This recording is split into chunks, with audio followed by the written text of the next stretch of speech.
Hot नाश्ता और sugar free fruit drink, बिल्कुल वैसा जैसे उन्हें पसंद है। मेरा तो मन कर रहा है कि इन सब चीजों में असली वाली चीज डालकर उन्हें खिला दूं, ताकि उन्हें पता तो चले कि वो अपनी लाइफ में क्या मिस कर रही हैं।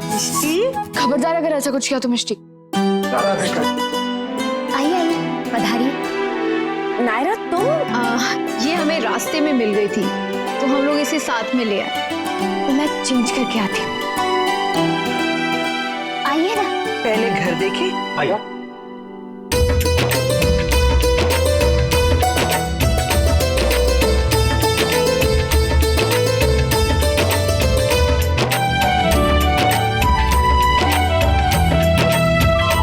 वैसे तो सुनने में ठीक ही लग रहा है। क्या है ना बेटा, हमने कभी घर में किए नहीं, हमारे सारे फंक्शंस हम होटल में ही करते हैं। गोयनका विला बहुत बड़ा है, बट फिर भी हम लोग होटल प्रेफर करते हैं। हमारी छोरी के ननिहाल वालों के खुद के अपने होटल हैं, एक तो नहीं बहुत सारे हैं। वहां में से 2 तो अट्ठे हैं उदयपुर में। जी, वो 5 स्टार है, हम 7 स्टार की बात कर रहे हैं। जी, करने को तो हम भी फंक्शन 7 स्टार में कर सकते हैं, पर जो बात घर में है वो होटल में कहाँ। वैसे आप लोग घर में करना चाहते हैं तो हमें कोई एतराज नहीं। वैसे बहुत सुंदर है आपका घर, हमें पसंद है ऐसे घर। जी धन्यवाद। और सजने के बाद तो ये घर और भी अच्छा लगेगा, और कोई कमी रह जाए तो बता दीजिएगा, पूरी कर देंगे। बस इतना ख्याल रखिएगा कि हमारे बहुत सारे मेहमान आएंगे सगाई के लिए, तो कोई कमी नहीं रहेगी। कार्तिक और नायरा के लिए ये बहुत ही खास दिन है, और हमारे लिए वो दोनों बहुत खास है। तो फिर बाकी की सारी बातें आप मनीष और अखिलेश से कीजिए।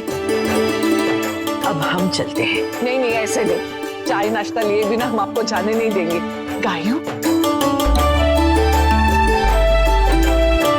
ग्रीन टी है दादी। थैंक यू बेटा, लेकिन इस वक्त हम जो पीते हैं वो हम साथ ले आए हैं। लीजिए माँ जी। रह दो। अब वो नायरा की अंगूठी का माप लेना था। हाँ माँ जी, मुझे याद है, वो जैसी आती है मैं उसका नाप लेती हूँ। हमने किट्टू की बहू के लिए बहुत ही कीमती और रेयर डायमंड मंगवाया है। एक्चुअली मेरे पापा और मेरे भैया दुनिया भर से जेम्स इंपोर्ट करते हैं, तो हमने उन्हीं से कहा है। बहुत मानते हैं हमें, इसलिए बढ़िया से बढ़िया चीज लाके देंगे। जी प्लीज नायरा को जरा जल्दी बुला दीजिए, हमने किट्टी रखवाई है तो मुहूर्त चूकना नहीं चाहते।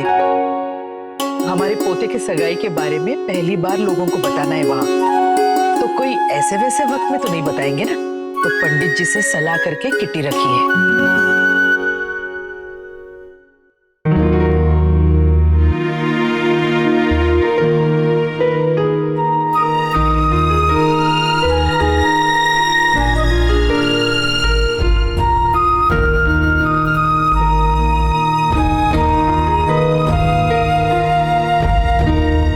नायरा, अपना हाथ दिखाना, रिंग का साइज लेना है।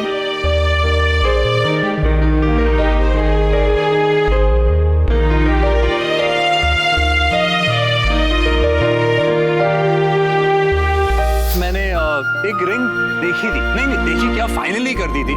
सोचा तुम्हारा अप्रूवल ले लूं, पर खुश देखो ना, क्यूट है ना।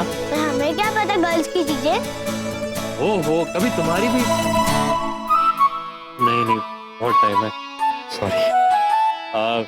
नहीं फिर भी देख लो ना एक बार, भाई नायरा दीदी को बहुत सूट करे, बहुत प्यारी लगेगी उसके हाथ पे। ये नायरा के लिए ये पहनाओगे तुम गोयनका की होने वाली बहू को।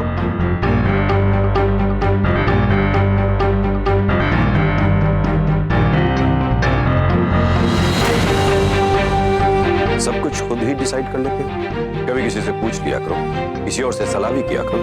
तुम्हें क्या लगता है ये जूनियर कॉलेज के लड़के लड़की का वैलेंटाइंस डे प्रपोजल है? सगाई है तुम्हारी, जहां हमारे फ्रेंड्स और फैमिली भी होंगे। हाँ, लेकिन सगाई उनकी नहीं, मेरी है। और तुम इस घर के बेटे हो। माँ दिन रात एक कर रही है ये सोच करके कैसे तुम्हारे दिन को खास बनाया जाए, कैसे अच्छे से अच्छा अरेंजमेंट हो, बेहतर से बेहतर रिंग चूज करें। कोई रेड डायमंड पसंद किया उन्होंने तुम्हारे लिए, तुम ये मैं ये अफोर्ड नहीं कर सकता, रेयर डायमंड की औकात नहीं है मेरी। मगर हमारी तो है। हम गोयंकास हैं, and like it or not, तुम भी। मैं कार्तिक गोयंका हूँ, जो नौकरी करता है, जिसकी सैलरी इतनी नहीं है कि वो अपने मंगेतर को लाखों का हीरा दे सके। तो कहा किसने है नौकरी करने को? हम इसे बोर्ड ऑफ डायरेक्टर्स में गिनते हैं और इसे शौक है वहां लोगों का हुक्म बचाने का। अखिलेश, पूछ लो इससे इसका कोई इरादा है वापस आने का, या उनकी सिफारिश करनी पड़ेगी वहां इसकी तरक्की के लिए।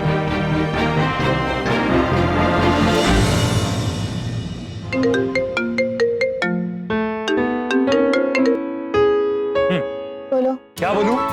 कुछ बोलने लायक छोड़ा तुमने? बेशरम बेहया लड़की बीच पार्क में रोमांस कर रही थी। अपने खानदान की नाक कटवा के मानोगी। कुछ दिनों में शादी है, लेकिन नहीं, खबर ही नहीं रहा जाता। हाँ तो कोई प्रॉब्लम है आंटी जी? आंटी जी? तो और क्या कहूँ? गली के जेलस आशिक जो तुम्हें घास नहीं डाली और बॉयफ्रेंड से मिलने चले, इसीलिए मुझे बदनाम करना चाहते हो तुम। दुष्ट पापी। मजा आया? दादी ने क्लास दी? जी नहीं, क्लास तो नहीं, लेकिन मैं जान लेने वाली हूँ तुम्हारी। सामने तो आओ तुम। हाय, ऑलरेडी तो इतना सितम ढा रही हो, अब और क्या कहर ढाओगी? मरे हुए को क्या मारना जाने मन। वैसे कब आओ मरने? मेरा मतलब मिलने। अब सुनो ना, तुम गार्डन में रिंग को लेकर कुछ कह रहे थे ना, तुमने अप्रूव कर लिया क्या? नायरा, तुमसे किसी ने कुछ कहा है क्या? मतलब? मेरा मतलब मिस्टर मिसेस गोयंका, किसी ने कुछ कहा तुमसे कॉल या मैसेज करके? वो तो मैंने सुबह दादी को सुना बात करते हुए कि वो बहुत ज्यादा एक्साइटेड है हमारी एंगेजमेंट के लिए, तो बस इसलिए। और बाकी फैमिली मेंबर्स भी। मुझसे ज्यादा एक्साइटेड है? शादी मेरी है या उनकी? कार्तिक, देखो, दादी का तो मुझे पता नहीं, लेकिन बाकी लोग और कोई एक्साइटेड नहीं। सबको बस शो ऑफ करना है। नहीं कार्तिक, ऐसा नहीं है। वो लोग सच में बहुत एक्साइटेड है तुम्हारी शादी को लेके। इतने सालों बाद उनकी लाइफ में ये खुशी का मौका आया है कार्तिक, और हमें इस बात का भी ख्याल रखना चाहिए ना। ऑलरेडी शादी को लेकर हर रस्म में कुछ ना कुछ हो ही रहा है। पहले कुंडली की बात पे हमने मना कर दी, फिर नाम बदलने की बात पे हमने अपना तरीका ढूंढा। उन्हें ऐसा भी नहीं लगना चाहिए ना कि हम अपनी मनमानी करते हैं। और रिंग ही तो बनवानी है ना कार्तिक, तो बनवाने दो ना उन्हें जैसी रिंग बनवाना चाहते हैं वो। यहाँ भी तो यही है, पापा ने तो साफ बोल दिया है कि इंटरफेयर करके उनसे उनका हक ना छीने। मैं उनकी बात नहीं कर रहा हूँ, वो जैसे चाहे वैसे रिंग बना सकते हैं। अगर मेरे पापा को तुम्हारे लिए अपनी पसंद की रिंग खरीदने का हक है, तो तुम्हारी फैमिली को भी तो अपनी मर्जी की रिंग खरीदने का हक है ना मेरे लिए। सगाई शादी से जुड़ी हुई रस्म है कार्तिक, इसलिए इसकी इम्पोर्टेंस उनके लिए बहुत ज्यादा है। पता नहीं कहाँ से पल्ले पड़ गई हो तुम मेरे। तो ठीक है, छुड़वा लो पल्ला, जाओ, आजाद किया तुम्हें। इतना क्या डरना? जो डर गया सो मर गया, और मेरा भी नाम कार्तिक गोयंका है। जो ठान लेते हैं ना वो करके रहते हैं। अब तो शादी होकर रहेगी, और हाँ, आखिरी बार एहसान कर रहा हूं तुम, अगली बार मुझसे ऐसी कोई उम्मीद मत रखो, समझी ना? कैसे समझाऊंगी मैं कार्तिक को? कैसे कर पाऊंगी जो वो लोग, स्पेशली कार्तिक की मॉम, जो मुझसे उम्मीद कर रही हैं। ये रिश्ता क्या कहलाता है। आपके मनोरंजन पर अब नहीं लगेगा कोई ब्रेक। स्टार प्लस के बेहतरीन शोज देखने के लिए लाइक, शेयर और सब्सक्राइब करें स्टार प्लस यूट्यूब पेज को।